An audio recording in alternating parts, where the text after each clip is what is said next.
கிறிஸ்துவுக்குள் அன்பான சகோதர சகோதரிகளே, இந்த அஸ்திபார உபதேச நிகழ்ச்சிகளுக்கு உங்கள் யாவரையும் ஆண்டவராகிய இயேசுவின் நாமத்தினாலே வாழ்த்தி வரவேற்கிறோம். இந்த நாளிலே கூட குமாரனாகிய இயேசு கிறிஸ்துவை குறித்த உபதேசங்களை நாம் அறிந்து கொள்ள இருக்கிறோம். ஒரு நாள் ஆண்டவர் இயேசு கிறிஸ்து தன்னுடைய சீஷரோடு தனிமையில் ஜெபித்து கொண்டிருந்த பொழுது தம்முடைய சீஷர்களை நோக்கி, ஜனங்கள் என்னை யார் என்று சொல்கிறார்கள் என்று கேட்டார். அப்பொழுது அவர்கள், ஆண்டவரே, ஒரு சிலர் உம்மை யோவான் ஸ்நானகன் என்று சொல்கிறார்கள், ஒரு சிலர் உம்மை எலியா என்று சொல்கிறார்கள், இன்னும் ஒரு சிலர் பூர்வ காலத்து தீர்க்கதரிசிகளில் ஒருவர் உயிரோடு எழுந்து வந்திருக்கிறார் என்று சொல்கிறார்கள் என்றார்கள். அப்பொழுது இயேசு தம்முடைய சீஷர்களை பார்த்து, மக்கள் சொல்வது இருக்கட்டும், நீங்கள் என்னை குறித்து யார் என்று நினைக்கிறீர்கள் என்று கேட்டார். அப்பொழுது உடனடியாக பேதுரு ஆண்டவரை பார்த்து, நீர் தேவனுடைய கிறிஸ்து என்று சொல்லி ஆண்டவரை பார்த்து அவன் சொல்கிறதை பார்க்கிறோம். அன்பான தேவ பிள்ளைகளே, இன்றைக்கு உலகம் முழுவதிலும் ஆண்டவர் இயேசு கிறிஸ்து என்கிற பெயர் அநேகருக்குள்ளே ஒரு கேள்வியை தொனித்து கொண்டிருக்கிறது. அவரை குறித்து பல கருத்துக்களை மக்கள் சொல்கிறார்கள். நாத்திகர்கள், கடவுள் இல்லை என்று சொல்கிறவர்கள், இயேசு என்று ஒருவர் பிறக்கவில்லை, அப்படிப்பட்டவர் வாழவும் இல்லை என்று அவர்கள் சொல்லுகிறார்கள். பிற சமயத்தவர்கள் இயேசு ஒரு தீர்க்கதரிசி என்று சொல்கிறார்கள், இயேசு ஒரு நல்ல மகான், நல்ல போதகர் என்று சொல்கிறார்கள். ஆனால் கிறிஸ்தவர்களோ இயேசுவை தெய்வமாக வணங்குகின்றனர். அப்படி என்றால் உண்மையில் இந்த இயேசு யார்? அவர் சாதாரண மனிதனா அல்லது வணங்கத்தக்க தெய்வமா என்பதை இன்றைக்கு நாம் பார்ப்போம்.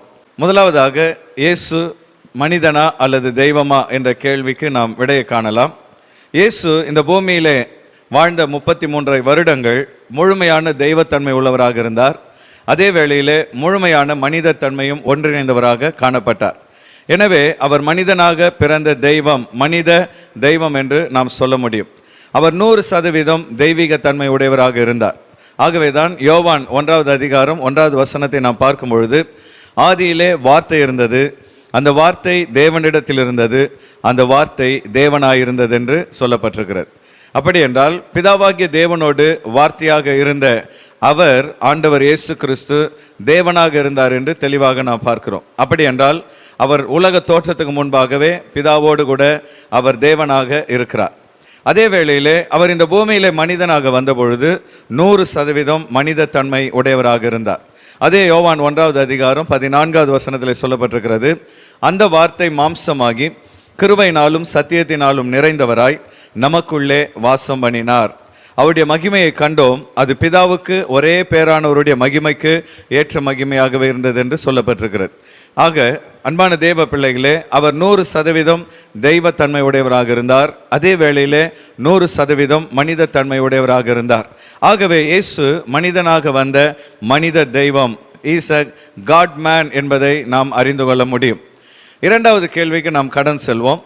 இயேசு தெய்வம் என்பதற்கு ஆதாரங்கள் என்ன?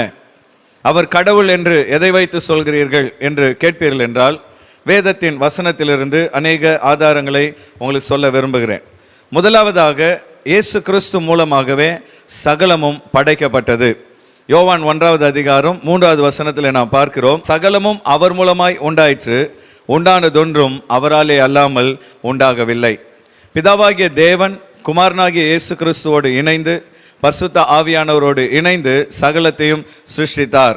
அன்பான தேவ பிள்ளைகளே, நாம் காண்கிற பூமி, சூரியன், சந்திரன், நட்சத்திரம், மரம், செடி கொடிகள், மிருக ஜீவராசிகள், மனித குலம் அனைத்தையும் பிதாவாகிய தேவன் இயேசு கிறிஸ்து மூலமாகவே சிருஷ்டித்தார் என்பதை நாம் விளங்கிக் கொள்ள வேண்டும். அது மாத்திரமல்ல, இயேசுவே சகலத்தையும் நிலைநிறுத்துகிறார். கொலோசியர் 1வது அதிகாரம் 17வது வசனத்திலே, அவர் எல்லாவற்றுக்கும் முந்தினவர், எல்லாம் அவருக்குள் நிலை நிற்கிறது. அன்பான தேவ பிள்ளைகளே, நாம் அறிந்தது போல, அறிவியல் சொல்கிறது போல, பூமியானது சூரியனை சுற்றி கொண்டிருக்கிறது. சூரியனை சுற்றிலும் ஏராளமான கோள்கள் இருக்கிறது. இந்த சூரியன் தன்னுடைய சூரிய குடும்பத்தோடு கூட பால்வெளி மண்டலத்திலே அது ஒரு குறிப்பிட்ட மையத்தை வைத்து சுழன்று கொண்டிருக்கிறது. இவைகளெல்லாம் அந்தரங்கத்திலே தொங்கிக் கொண்டிருக்கிறது. அப்படி தொங்கிக் கொண்டிருக்கிற இவைகளை நிலைநிறுத்த ஒரு வல்லமை தேவை. அது மாத்திரமல்ல, நம்முடைய சரீரத்தில் இருக்கிற ஒவ்வொரு செல்லுக்குள்ளும் எலக்ட்ரான், புரோட்டான் என்கிற பல காரியங்கள் ஒன்றிணைந்திருக்கிறது. இவைகளை ஒன்றிணைக்க ஒரு சக்தி தேவை. அதுதான் ஆண்டவர் இயேசு கிறிஸ்து என்று கொலோசியரிலே நாம் தெளிவாய் பார்க்கிறோம். எல்லாம் அவருக்குள் நிலை நிற்கிறது. அவரே சகலத்தையும் நிலை நிறுத்துகிற தேவனாக இருக்கிறார். அது மாத்திரமல்ல, அநேகர் இயேசு பிறந்து 2000 வருஷங்கள் தானே ஆகிறது என்று நினைக்கிறார்கள். ஆனால் தேவ பிள்ளைகளே, ஆண்டவர் இயேசு கிறிஸ்து மனிதனாக பிறப்பதற்கு முன்பாகவே அவர் இருக்கிறார். ஆபிரகாம் என்கிற ஒரு மனிதர் ஆண்டவர் இயேசு வாழ்வதற்கு 2000 வருடங்களுக்கு முன்பு வாழ்ந்தவர். அவர் பிறப்பதற்கு முன்பாகவே நான் இருக்கிறேன் என்று இயேசு கிறிஸ்து சொல்கிறதை நாம் பார்க்கிறோம். யோவான் 8வது அதிகாரம் 58வது வசனத்தை நாம் வாசிக்கும் பொழுது, அதற்கு இயேசு, ஆபிரகாம் உண்டாகிறதற்கு முன்னமே நான் இருக்கிறேன் என்று மெய்யாகவே மெய்யாகவே உங்களுக்கு சொல்லுகிறேன் என்றார். அப்படி என்றால் ஆண்டவர் இயேசு கிறிஸ்து பிறப்பதற்கு முன்பாகவே 2000 வருடங்களுக்கு முன்பாகவே இந்த பூமியில் வாழ்ந்த ஆபிரகாம் இருப்பதற்கு முன்பாகவே நான் இருக்கிறேன் என்று இயேசு கிறிஸ்து சொல்கிறதை பார்க்கிறோம். அப்படி என்றால் அவர் மனிதனாக பிறந்துதான் 2000 வருடம் ஆகிறதே தவிர, அவர் அந்த சராசரங்கள் சிருஷ்டிக்கப்படுவதற்கு முன்பாகவே அவர் பிதாவாகிய தேவனோடு கூட என்றென்றும் இருக்கிறார் என்பதை அறிந்து கொள்ள வேண்டும். அது மாத்திரமல்ல, இயேசு கிறிஸ்து தேவன் என்பதற்கு இன்னொரு தெளிவான ஆதாரம், ஆண்டவர் இயேசு பிறப்பதற்கு முன்பாகவே தீர்க்கதரிசிகளை கொண்டு அவருடைய பிறப்பு முன்னறிவிக்கப்பட்டது. அவருடைய பிறப்பை குறித்து உபாகமம் 18வது அதிகாரம் 15வது வசனத்திலே பார்க்கும் பொழுது, உன் தேவனாகிய கர்த்தர் என்னைப் போல ஒரு தீர்க்கதரிசியை உனக்காக உன் நடுவே உன் சகோதரரிலிருந்து எழும்ப பண்ணுவார், அவருக்கு செவி கொடுப்பீர்களாக என்று மோசே சொல்கிறதை பார்க்கிறோம். அது மாத்திரமல்ல, வேதத்தின் ஒவ்வொரு புஸ்தகத்திலும் ஆண்டவர் இயேசு கிறிஸ்துவை குறித்த தீர்க்க தரிசனங்களை நாம் பார்க்க முடியும். ஆதியாகமத்திலே ஸ்திரீயின் வித்தாக அவர் சொல்லப்பட்டிருக்கிறார். அன்பான தேவ பிள்ளைகளே, வேதம் முழுவதும் ஒவ்வொரு புஸ்தகத்திலும் ஆண்டவர் இயேசு கிறிஸ்துவை குறித்த தீர்க்க தரிசனங்களை தெளிவாய் நாம் பார்க்க முடியும். ஆகவே இயேசு பிறப்பதற்கு பல ஆயிரம் வருடங்களுக்கு முன்பாகவே அவர் எங்கே பிறப்பார், அவர் எப்படி வாழ்வார் என்பதை குறித்த தெளிவான தீர்க்க தரிசனங்கள் வேதத்திலே உண்டு. அவைகள் ஒவ்வொன்றும் துல்லியமாக அவருடைய பிறப்பிலே நிறைவேறியிருக்கிறது. அடுத்து, ஆண்டவர் இயேசு கிறிஸ்து தெய்வம் என்பதற்கு இன்னொரு வல்லமையான ஆதாரம், அவர் கன்னி வயிற்றில் உதித்தார். அவருடைய கன்னி பிறப்பு இயேசு தெய்வம் என்பதற்கு ஒரு ஆதாரமாக இருக்கிறது. கலாத்தியர் 4வது அதிகாரம் 5வது வசனத்திலே பவுல் சொல்கிறார், காலம் நிறைவேறின போது ஸ்திரீனிடத்தில் பிறந்தவரும் நியாயப்பிரமாணத்துக்கு கீழானவருமாகிய தம்முடைய குமாரனை தேவன் அனுப்பினார். இந்த இடத்திலே காலம் நிறைவேறின பொழுது என்று பவுல் சொல்கிறதை பார்க்கிறோம். ஆண்டவர் இயேசு கிறிஸ்து இந்த பூமியிலே பிறக்க வேண்டும் என்று பிதாவாகிய தேவன் முன்குறித்த அந்த காலம் நிறைவேறின பொழுது ஸ்திரீனிடத்தில் பிறந்த என்று சொல்லி இயேசு கிறிஸ்துவை குறித்து சொல்லப்பட்டிருக்கிறது. அது மாத்திரமல்ல, அவர் கன்னியின் வயிற்றில் பிறந்தார் என்று நாம் மத்தேயு சுவிசேஷத்திலே தெளிவாக அறிந்து கொள்கிறோம். இந்த உலகத்தில் பிறக்கிற எந்த மனிதனும் அவன் தாயும் தகப்பனும் இணைந்து பிறக்கிறான். ஆனால் ஆண்டவர் இயேசு கிறிஸ்துவோ அவர் கன்னியின் வயிற்றிலே பரிசுத்த ஆவியானவர் மூலமாக உருவாக்கப்பட்டு பிறந்தார் என்பதை நாம் அறிகிறோம். அன்பான தேவ பிள்ளைகளே, ஆகவே அவர் பரிசுத்த ஆவியினாலே பிறந்ததினாலே அவர் தெய்வத்தன்மை உடையவராகவும், அவர் மரியாள் வயிற்றில் பிறந்ததினாலே மனித தன்மை உடையவராகவும் பூமியிலே வாழ்ந்தார். அது மாத்திரமல்ல, இயேசு செய்த அற்புதங்களை சாதாரண எந்த மனிதனாலும் நிச்சயமாக செய்ய முடியாது. அவர் இயற்கைக்கு அப்பாற்பட்ட பல அதிசயங்களை செய்தார் என்பதை 4 சுவிசேஷங்களிலும் நாம் பார்க்கிறோம். மத்தேயு 14வது அதிகாரம் 25வது வசனத்திலே, இரவின் 4ஆம் ஜாமத்திலே இயேசு கடலின் மேல் நடந்து அவர்களிடத்திற்கு வந்தார் என்று நாம் பார்க்கிறோம். தேவ பிள்ளைகளே, இயேசு கடல் மேல் நடந்தார். இன்னொரு சம்பவத்திலே இயேசு கடலை அதட்டினார், அலைகளை அதட்டினார், காற்றை அமர பண்ணினார். அது மாத்திரமல்ல, ஆண்டவர் இயேசு கிறிஸ்து குஷ்டரோகிகளை சுகமாக்கினார், அநேக வியாதியஸ்தர்களை அவர் சொஸ்தமாக்கினார், கண் தெரியாதவர்களை அவர் சுகமாக்கினார், காது கேட்காதவர்களுக்கு காதுகளை கேட்க பண்ணினார், மரித்தவர்களை உயிரோடு கூட எழுப்பினார். அவர் இந்த பூமியில் வாழ்ந்த பொழுது அவர் செய்த அற்புதங்கள் எண்ணில் அடங்காதவைகள். வேதத்தில் இருக்கிற 4 சுவிசேஷங்களிலும் ஆண்டவர் இயேசு கிறிஸ்துவை குறித்த ஏராளமான அற்புதங்களை நாம் காண முடியும். ஆகவே இயேசு கிறிஸ்து அவர் தெய்வமாக இருந்ததனால்தான் அற்புதங்களை அவர் செய்தார். அது மாத்திரமல்ல, இயேசு கிறிஸ்து தெய்வம் என்பதற்கு இன்னொரு பலமான ஆதாரம் அவர் மரித்தோரிலிருந்து உயிர்த்தெழுந்ததே என்பதை நாம் புரிந்து கொள்ள வேண்டும். ரோமர் 1வது அதிகாரம் 5வது வசனத்திலே அப்போஸ்தலனாகிய பவுல் சொல்கிறார், மாம்சத்தின்படி தாவீதின் சந்ததியில் பிறந்தவரும் பரிசுத்தமுள்ள ஆவியின்படி தேவனுடைய சுதன் என்று மரித்தோரிலிருந்து உயிர்த்தெழுந்ததினாலே பலமாய் ரூபிக்கப்பட்ட தேவ குமாரனுமாய் இருக்கிறார். தேவ பிள்ளைகளே, ஆண்டவர் இயேசு கிறிஸ்து மாம்சத்தின்படி தாவீதின் சந்ததியில் பிறந்திருந்தார். ஆனால் பரிசுத்தமுள்ள ஆவியின்படி அவர் தேவனுடைய சுதன் என்று, பிதாவாகிய தேவனுடைய குமாரன் என்று அவர் மரித்தோரிலிருந்து உயிர்த்தெழுந்ததினாலே பலமாய் ரூபிக்கப்பட்ட தேவகுமாரனுமாக இருக்கிறார். பிதாவாகிய தேவன் தம்முடைய குமாரனாகிய இயேசு கிறிஸ்துவை மரித்தோரிலிருந்து உயிர்த்தெழுந்த பண்ணினதினாலே அவர் தேவனுடைய குமாரன் என்பதற்கு பலமான ஆதாரமாக பவுல் அதை சுட்டி காண்பிக்கிறார். அன்பான தேவ பிள்ளைகளே, இந்த பூமியில் பிறந்த எந்த மனிதனும் ஒரு நாள் மரிக்க வேண்டும். ஆனால் ஆண்டவர் இயேசு கிறிஸ்துவோ மரித்த 3வது நாள் உயிரோடு கூட எழுந்தார். உயிரோடு எழுந்த ஆண்டவர் இயேசு கிறிஸ்து 40 நாட்கள் தம்முடைய சீஷர்களுக்கும் 500க்கும் மேற்பட்டவர்களுக்கும் காட்சி கொடுத்தார். அவர் இன்றைக்கும் ஜீவனோடு இருக்கிறார். ஆகவே இந்த செய்தியை கேட்டுக்கொண்டிருக்கிற அன்பான சகோதரனே, சகோதரியே, ஆண்டவர் இயேசு கிறிஸ்து தேவன் என்பதில் எந்த சந்தேகமும் இல்லை. வேதத்தின் அடிப்படையில் தெளிவாக அவர் தேவனுடைய குமாரன் என்பதை நாம் புரிந்து கொள்ள முடியும். 3வது கேள்விக்கு நேராக நாம் செல்வோம்.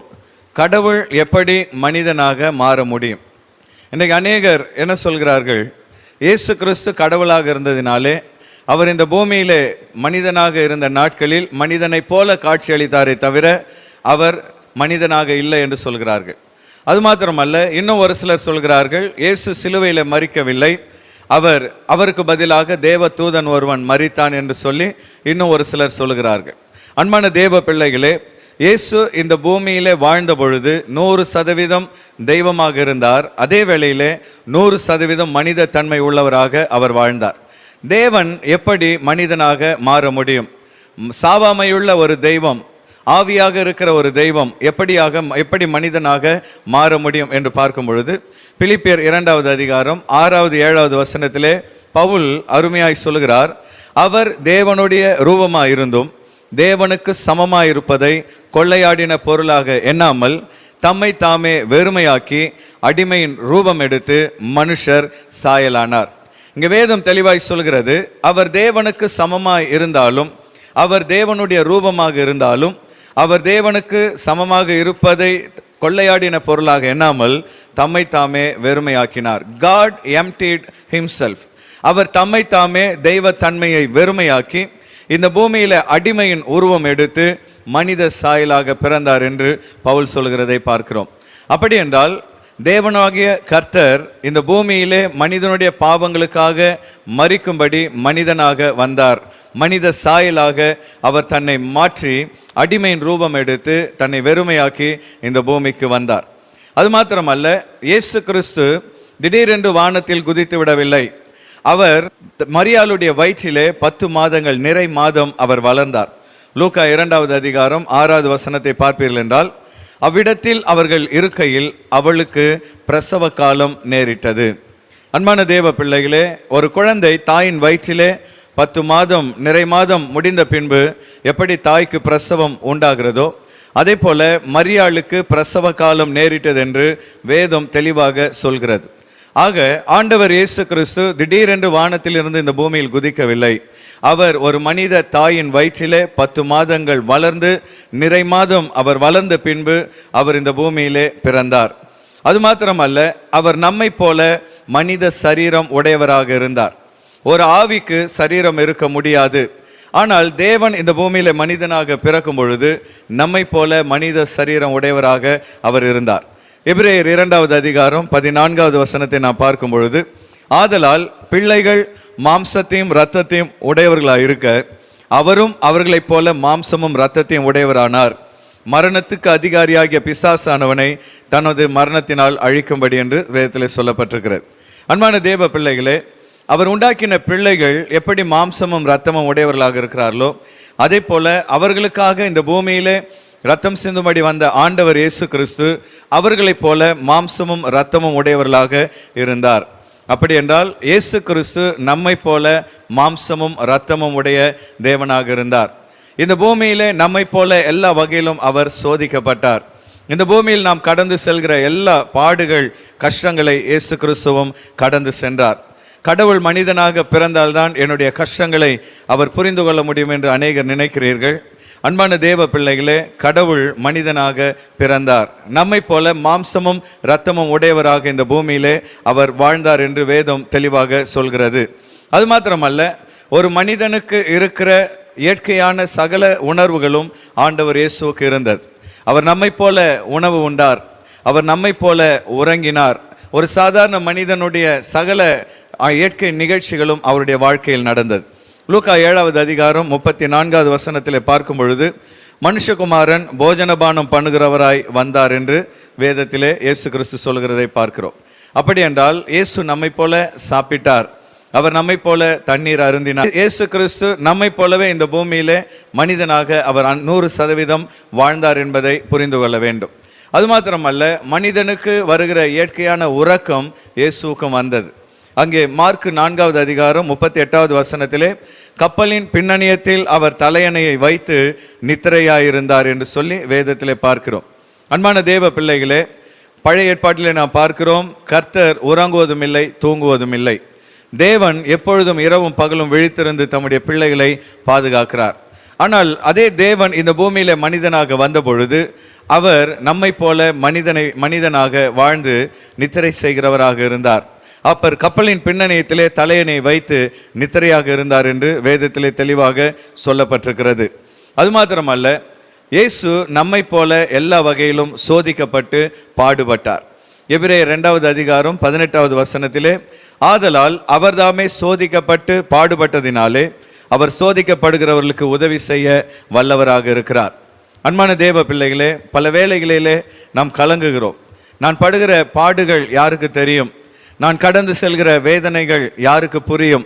என்னுடைய உணர்வுகளை புரிந்து கொள்ள யாராவது இருக்கிறார்களா என்று நாம் கலங்குகிறோம். ஆனால் தேவ பிள்ளைகளே, ஆண்டவர் இயேசு கிறிஸ்து நம்மை போலவே எல்லா வகையிலும் சோதிக்கப்பட்டார். இந்த பூமியில நாம் கடந்து செல்கிற பாடுகள், கஷ்டங்கள், வேதனைகளை அவரும் கடந்து சென்றார். அவர் நம்மை போலவே பாடுகள் பட்டு நம்மை போலவே சகல வேதனைகளையும் அவர் கடந்து சென்றார். இந்த பூமியில ஒரு மனிதன் கடந்து செல்கிற உணர்வுகள், இந்த பூமியில ஒரு மனிதன் கடந்து செல்கிற கஷ்டங்கள் எல்லாவற்றையும் ஆண்டவர் இயேசு கிறிஸ்து இந்த பூமியில சகித்தார் என்பதை அறிந்து கொள்ள வேண்டும். ஆகினால்தான் அவர் நம்முடைய கஷ்டங்களை அறிந்த தேவனாக இருக்கிறார். அவர் நம்முடைய உணர்வுகளை புரிந்து கொண்ட ஒரு தேவனாக இருக்கிறார். ஒருவேளை இந்த நிகழ்ச்சியை பார்க்கிற அன்பான சகோதரனை சகோதரியே, என்னை புரிந்து கொள்ள ஒருவரும் இல்லை என்று நீ கலங்குவாய் என்றால், என்னுடைய நிலைமையை புரிந்து கொள்ள அறிந்து கொள்ள யாரும் இல்லை, எனக்காக கவலைப்பட ஒருவரும் இல்லை என்று நீங்கள் நினைப்பீர்கள் என்றால், இந்த நாளில் நான் சொல்லி கொண்டிருக்கிற ஆண்டவர் இயேசு கிறிஸ்து அவர் உங்களை புரிந்த தேவனாக இருக்கிறார். ஆகினால்தான் பேதுரு சொல்கிறார், அவர் உங்களை விசாரிக்கிறவராக இருக்கிறபடியால் உங்கள் கவலைகள் எல்லாம் அவர் மேல் வைத்து விடுங்கள். அந்த ஆண்டவர் உங்களை விசாரிக்கிற தேவன், அவர் உங்கள் மேல் அக்கறை உடைய தேவன். நீங்கள் அவரை விசுவாசிக்கும் பொழுது நிச்சயமாக அவர் உங்கள் சோதனைகளிலும் பாடுகளிலும் உங்களுக்கு உதவி செய்ய வல்லமையுடைய தேவனாக இருக்கிறார். 4வது கேள்விக்கு நாம் கடன் செல்வோம். கடவுளாகிய இயேசு மனிதனாக பிறக்க வேண்டிய அவசியம் என்ன? அவர் பரலோகத்திலிருந்து எல்லாவற்றையும் செய்து முடித்து விடலாமே, இந்த பூமிக்கு அவர் ஏன் வர வேண்டும் என்ற கேள்விக்கு நாம் விடை காண்போம். முதலாவதாக, இயேசு இந்த பூமியில் மனிதனாக வர அவசியம் என்ன என்று பார்க்கும் பொழுது, தேவன் நம்மேல் வைத்த அன்பை வெளிப்படுத்த தம்முடைய குமாரனாகிய இயேசுவை இந்த பூமியிலே அனுப்பினார். ரோமர் 5வது அதிகாரம் 8வது வசனத்தை பார்க்கும் பொழுது, நாம் பாவிகளாக இருக்கையில் கிறிஸ்து நமக்காக மரித்ததினாலே தேவன் நம்மேல் வைத்த அன்பை விளங்க பண்ணுகிறார். அன்பான தேவ பிள்ளைகளே, இந்த பூமியிலே மனிதன் உண்மையாய் நேசிப்பதில்லை. இந்த உலகத்தில் அன்புக்காக மனிதன் இயங்குகிறான்.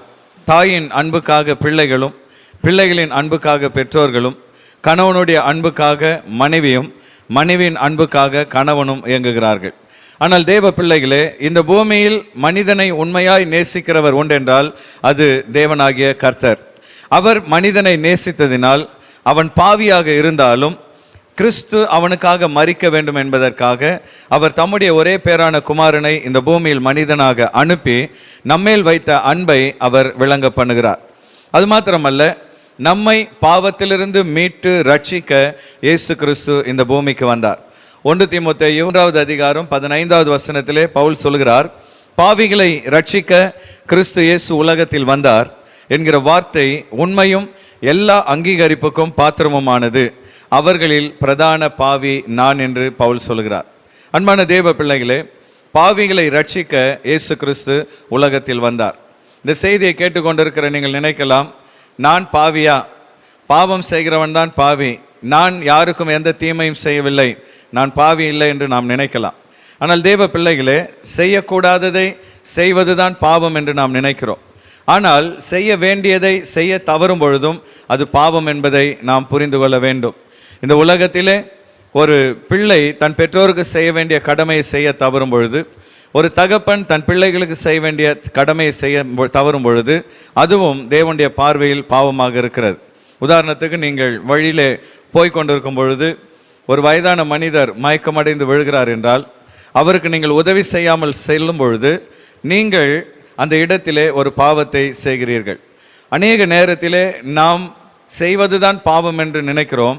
ஆனால் செய்யாமல் விடுகிற நற்கிரியைகளும் கடவுளுடைய பார்வையில் பாவமாக இருக்கிறது. ஆக இந்த பூமியிலே மனிதன் பாவியாக இருக்கிறான். பிறக்கும் பொழுதே அவன் பாவ சுபாவம் உடையவனாக பிறக்கிறான். அப்படிப்பட்ட பாவிகளை அந்த பாவத்திலிருந்து ரட்சிக்க, விடுதலையாக்க, மீட்டெடுக்க ஆண்டவர் இயேசு கிறிஸ்து இந்த பூமியில் மனிதனாக வந்தார். அது மாத்திரமல்ல, மனிதனுக்கு நிறைவான வாழ்வை தர, பரிபூர்ணமான ஜீவனை தர இயேசு கிறிஸ்து இந்த பூமியில் வந்தார். யோவான் 10வது அதிகாரம் 10வது வசனத்திலே, திருடன் திருடவும் கொல்லவும் அழிக்கவும் வருகிறான் அன்றி வேறொன்றுக்கும் வரான். அதாவது சத்துருவாகிய பிசாசானவன் ஒரு மனிதனுடைய வாழ்க்கையிலே அவனுடைய சந்தோஷத்தை, ஆசீர்வாதத்தை திருடவும், அவனை கொல்லவும் அழிக்கவும் இந்த பூமிக்கு வருகிறான். ஆனால் ஆண்டவர் இயேசு கிறிஸ்து சொல்கிறார், நானோ அவைகளுக்கு ஜீவன் உண்டாயிருக்கவும் அது பரிபூர்ணப்படவும் வந்தேன் என்று சொல்கிறார். இந்த பூமியில் வாழ்கிற மனிதனுக்கு ஜீவன் உண்டாயிருக்க, அந்த ஜீவன் பரிபூர்ணப்பட நான் மனிதனாக வந்தேன் என்று ஆண்டவர் இயேசு கிறிஸ்து உரைக்கிறதை பார்க்கிறோம். அப்படி என்றால் இந்த பூமியில் வாழ்கிற ஒரு மனிதனுக்கு நிறைவான வாழ்வை ஆண்டவர் இயேசு கிறிஸ்து ஒருவரால் மாத்திரமே தர முடியும். There is a God-shaped vacuum in every human heart. Until and unless God fulfills it, man's soul will find no rest. அன்பான தேவ பிள்ளைகளே, ஒவ்வொரு மனிதனுடைய வாழ்க்கையிலும் தேவனால் உண்டாக்கப்பட்ட ஒரு வெற்றிடம் இருக்கிறது. தேவனே அதை நிறைவு செய்கிற வரை மனிதனுடைய ஆத்மாவுக்கு அமைதி இருக்காது. அப்படி என்றால் ஆண்டவர் இயேசு கிறிஸ்து நம்முடைய ஆத்மாவை நிறைவு செய்து நமக்கு பரிபூர்ணமான ஒரு வாழ்க்கையை தரும்படியாக இந்த பூமியில் வந்தார். அவரிடத்தில் வரும்பொழுது அவர் நமக்கு பரிபூர்ண ஜீவனை தருகிறார், நிறைவான வாழ்வை தந்து நம்மை ஆசீர்வதிக்கிறார். அது மாத்திரமல்ல, ஆண்டவர் இயேசு கிறிஸ்து இந்த பூமிக்கு வருவதற்கு இன்னொரு முக்கியமான காரணம், சத்தியத்துக்கு சாட்சி கொடுக்கும்படி அவர் வந்தார். யோவான் 18வது அதிகாரம் 37வது வசனத்தை நாம் பார்க்கும் பொழுது, அப்பொழுது பிலாத்து இயேசுவை நோக்கி, அப்படியானால் நீர் ராஜாவோ என்றான். இயேசு பிரதியுத்தரமாக, நீர் சொல்லுகிறபடி நான் ராஜாதான். சத்தியத்தை குறித்து சாட்சி கொடுக்க நான் பிறந்தேன். இதற்காகவே இந்த உலகத்தில் வந்தேன். சத்தியவான் எவனும் என் சத்தம் கேட்கிறான் என்றார். அன்பான தேவ பிள்ளைகளே, சத்தியத்தை குறித்து சாட்சி கொடுக்க இயேசு பிறந்தார். இந்த பூமியிலே பொய்கள், மாய்மாலங்கள் நிறைந்திருக்கிறது. ஆகினால்தான் பிரசங்கி புஸ்தகத்திலே மாயை மாயை மாயை எல்லாம் மாயை என்று சாலமோன் பாடுகிறதை பார்க்கிறோம். அன்பான தேவ பிள்ளைகளே, மாயை நிறைந்த இந்த உலகிலே, பொய்யும் பித்தலாட்டமும் பாவமும் அநியாயமும் நிறைந்த இந்த உலகத்திலே சத்தியம் எது, உண்மை எது, நித்தியமான வழி எது என்பதை மனிதனுக்கு வெளிப்படுத்தும்படியாக ஆண்டவர் இயேசு கிறிஸ்து பூமியிலே பிறந்தார். சத்தியத்துக்கு சாட்சி கொடுக்கும்படியாக, தேவனிடத்தில் செல்வதற்கு இதுவே வழி என்று சொல்லி இருளில் இருக்கிற மனிதனுக்கு வழி காண்பிக்க சத்தியமாக இயேசு கிறிஸ்து பிறந்தார். சத்தியவான் எவனும் அவருடைய சத்தத்தை கேட்கிறான். சத்தியத்தை விரும்புகிறவர்கள், நித்தியத்தை விரும்புகிறவர்கள் ஆண்டவர் இயேசு கிறிஸ்துவின் சத்தத்தை கேட்பார்கள் என்று நாம் பார்க்கிறோம். அது மாத்திரமல்ல, கடைசியாக இயேசு கிறிஸ்து இந்த பூமிக்கு மனிதனாய் வந்த மிக முக்கியமான நோக்கம், பிசாசின் கிரியைகளை அழிக்கும்படி அவர் மனிதனாக பிறந்தார். 1 யோவான் 3வது அதிகாரம் 8வது வசனத்தை பார்க்கும் பொழுது, பாவம் செய்கிறவன் பிசாசினால் உண்டானவனாயிருக்கிறான். ஏனெனில் பிசாசானவன் ஆதி முதல் பாவம் செய்கிறான். பிசாசினுடைய கிரியைகளை அழிக்கும்படிக்கே தேவனுடைய குமாரன் வெளிப்பட்டார். தேவ பிள்ளைகளே, உலகத்திலே அநியாயங்கள், அக்கிரமங்கள், பாவங்கள் பெருகி கொண்டிருக்கிற இந்த காலகட்டத்திலே அவைகளுக்கு பின்பாக இருந்து அவைகளை தூண்டுகிற சத்துருவினுடைய கிரியைகளை அழிக்கும்படியாகவே இயேசு கிறிஸ்து பூமியிலே மனிதனாக வெளிப்பட்டார். சிலுவையிலே அவர் சாத்தானின் தலையை நசுக்கினார் என்று வேதத்திலே நாம் பார்க்கிறோம். தேவ பிள்ளைகளே, உங்கள் வாழ்க்கையிலே சத்துருவின் கிரியைகளினால் போராடி கொண்டிருப்பீர்கள் என்றால் உங்களுக்கு விடுதலை கொடுக்க ஆண்டவர் இயேசு கிறிஸ்து வல்லமையுடையவராக இருக்கிறார். சத்துருவின் கிரியைகளை அழிக்கும்படியாகவே ஆண்டவர் இயேசு கிறிஸ்து இந்த பூமியில் மனிதனாக வந்தார். ஒருமுறை ஒரு ராஜா மந்திரியிடத்திலே பார்த்து, இயேசு மனிதனாக வந்தார் என்று சொல்கிறார்களே, கடவுள் ஏன் மனிதனாக வர வேண்டும்? அவர் வேற யாரையாவது அனுப்பியிருக்கலாமே, பரலோகத்தில் இருக்கிற ஒரு தூதனை அனுப்பியிருக்கலாமே, அவர் எதற்காக இந்த பூமியிலே மனிதனாக வர வேண்டும் என்று சொல்லி மந்திரியை பார்த்து கேட்டார். அப்பொழுது மந்திரி சொன்னார், ராஜாவே, தகுந்த நேரம் வரும்பொழுது நான் இந்த கேள்விக்கு பதில் சொல்கிறேன் என்று மந்திரி சொல்லிவிட்டார். சில நாட்கள் கடந்து ஒரு நாள் ராஜா படகு சவாரி செய்யும்படியாக ஏரியிலே அவர் ஆழமான இடத்துக்கு போய் கொண்டிருந்தார். அப்பொழுது தூரத்திலே மந்திரி ராஜாவின் கை குழந்தையை தன் கையிலே ஏந்தி கொண்டு இன்னொரு படகிலே வந்தார். அப்பொழுது மந்திரி ராஜாவை பார்த்து, ராஜாவே, உங்கள் மகன் அழுது கொண்டிருக்கிறான், உங்களை பார்க்க வேண்டும் என்று விரும்புகிறான், ஆகவே நான் அவனை அழைத்து கொண்டு வந்திருக்கிறேன் என்று பிள்ளையை தூக்கி காண்பிக்கும் பொழுது கை தவறி குழந்தை ஏரியிலே விழுந்து விட்டது. உடனே ராஜா பதறி அடித்து தான் ராஜ வஸ்திரம் உடுத்தியிருக்கிறோம் என்பதை மறந்து, ராஜ கிரீடத்தை உடுத்தியிருக்கிறோம் என்பதை மறந்து, எதையும் நினைக்காதவராக திடீரென்று தண்ணீரிலே குதித்து வேகமாய் நீந்தினார். குளிர்கிற அந்த நேரத்திலே அந்த தண்ணீரிலே வேகமாய் நீந்தி தன்னுடைய குழந்தையை காப்பாற்றும்படியாக அவர் வந்தார். கடைசியாக விழுந்த இடத்திலே அவர் மூழ்கி குழந்தையை தூக்கி எடுத்த பொழுது அது அவருடைய குழந்தை போல இருக்கிற மெழுகு பொம்மை என்பதை அறிந்து கொண்டார். ராஜாவுக்கு பயங்கரமான கோபம். மந்திரியை பார்த்து கேட்டார், மந்திரியே, ஏன் இப்படி செய்தீர்? எதற்காக இப்படி என்னை கஷ்டப்படுத்தினீர் என்று கேட்ட பொழுது கரைக்கு வந்தவுடனே ராஜாவை பார்த்து மந்திரி சொன்னார், ராஜாவே, உங்களோடு கூட எத்தனையோ மெய்க்காவலர்கள் இருக்கும் பொழுது அவர்களை தண்ணீரில் குதிக்க வைத்து குழந்தையை காப்பாற்றியிருக்கலாமே, நீங்கள் ஏன் தண்ணீரில் குதித்தீர்கள்? ராஜ வஸ்திரம், தலையிலே கிரீடம், இவைகள் இருந்தும் ஏன் தண்ணீரில் குதித்தீர்கள் என்று கேட்ட பொழுது ராஜா சொன்னார், இன்னொருவர் குழந்தை என்றால் நான் யாரையாவது குதிக்க சொல்லியிருப்பேன், அது நான் பெற்ற குழந்தை அல்லவா, ஆகினால் நானே அந்த தண்ணீரிலே குதித்தேன் என்று சொன்னாராம். அப்பொழுது மந்திரி பதில் சொன்னார், ராஜாவே, அதே போலவே கடவுள் இந்த உலகத்தில் இருக்கிற சகல ஜீவராசிகளையும் மனிதனையும் உண்டாக்கி ஜனிப்பித்த தேவனாக பிதாவாக இருக்கிறார். ஆகவே மனுக்குலம் பாவத்தில் மூழ்கி கிடக்கும் பொழுது அதை மீட்டெடுக்க அவரே இந்த பூமிக்கு மனிதனாக வந்தார். மனிதனுக்காக பாவ சேற்றில் மூழ்கினார். தம்மையே பலியாக ஒப்பு கொடுத்து நம்மை மீட்கும்படியாக அவர் இந்த பூமியில் மனிதனாக வந்தார் என்று சொல்லி மந்திரி சொன்னாராம். இந்த செய்தியை கேட்டுக்கொண்டிருக்கிற அன்பான சகோதரனே, சகோதரியே, இந்த உலகத்தில் உன்னை நேசிக்க ஒருவரும் இல்லை என்று நினைக்காதே. உன்னை நேசிக்க ஆண்டவர் இயேசு கிறிஸ்து இருக்கிறார். நாம் பாவிகளாக இருக்கையில் சிலுவையில் அவர் நமக்காக மரித்ததினாலே அவர் நம்மேல் வைத்த அன்பை வெளிப்படுத்துகிற தேவனாக இருக்கிறார். அந்த ஆண்டவர் இயேசுவை நீ விசுவாசித்து பாவங்களிலிருந்து மனம் திரும்பி அவரை உன் வாழ்க்கையின் இரட்சகராக ஏற்றுக்கொள்ளும் பொழுது அவர் பரிபூர்ண ஜீவனை, நிறைவான வாழ்வை தந்து உன்னையும் உன் குடும்பத்தையும் நிச்சயமாக ஆசீர்வதிப்பார். இப்பொழுதும் கூட நாம் கண்களை மூடி அந்த தேவ சமூகத்தில் நம்மை அர்ப்பணித்து ஜெபிப்போம். எங்கள் மகா பரிசுத்தமுள்ள நல்ல ஆண்டவரே, இந்த நாளிலே கூட கர்த்தாவே எங்களோடு கூட இணைந்து உம்மை ஆராதித்து உம்முடைய வார்த்தைகளை கேட்டு உம்முடைய சமூகத்தில் ஜெபித்து உம்முடைய பிள்ளைகள் ஒவ்வொருவரையும் ஆசீர்வதிப்பீராக. ஆண்டவரே, எங்களுடைய ஜெபங்கள் ஒரு நாளும் வீணாய் போவதில்லை அப்பா. பரிசுத்தவான்களுடைய ஜெபங்கள் தூபங்களாக ஆண்டவரே உம்முடைய சன்னிதானத்தை எட்டி கொண்டிருப்பதற்காக உம்மை ஸ்தோத்தரிக்கிறோம். இந்த நாளில் எங்களோடு இணைந்து ஜெபித்த ஒவ்வொருவரையும் ஆசீர்வதிப்பீராக. அவளுடைய ஜெபத்துக்கான பலனை கர்த்தர் நிறைவாய் தருவீராக. ஆண்டவர் தாமே அவள் உள்ளத்தில் இருக்கிற வேண்டுதலை நிறைவேற பண்ணுவீராக. பயப்படாதே, நான் உன்னுடனே இருக்கிறேன் என்று வாக்களித்த ஆண்டவர் உன்னுடைய பிள்ளைகளோடு இருந்து வழி நடத்தும். கர்த்தர் பெரிய காரியங்களை செய்தருளும். இயேசுவின் நாமத்தினால் ஜெபிக்கிறோம் எங்கள் நல்ல பிதாவே, ஆமேன், ஆமேன். நம்முடைய கர்த்தராகிய இயேசு கிறிஸ்துவின் கிருபையும் பிதாவாகிய தேவனுடைய அன்பும் பரிசுத்த ஆவியானவருடைய ஐக்கியமும் இன்றும் என்றும் சதா காலமும் நம் அனைவரோடு தங்கியிருப்பதாக. ஆமேன், ஆமேன். நாம் யாவரும் சேர்ந்து சொல்வோம், என் ஆத்துமாவே கர்த்தரை ஸ்தோத்தரி, என் முழு உள்ளமே அவருடைய பரிசுத்த நாமத்தை ஸ்தோத்தரி. என் ஆத்துமாவே கர்த்தரை ஸ்தோத்தரி, அவர் செய்த சகல உபகாரங்களையும் மறவாதே. ஆமேன்.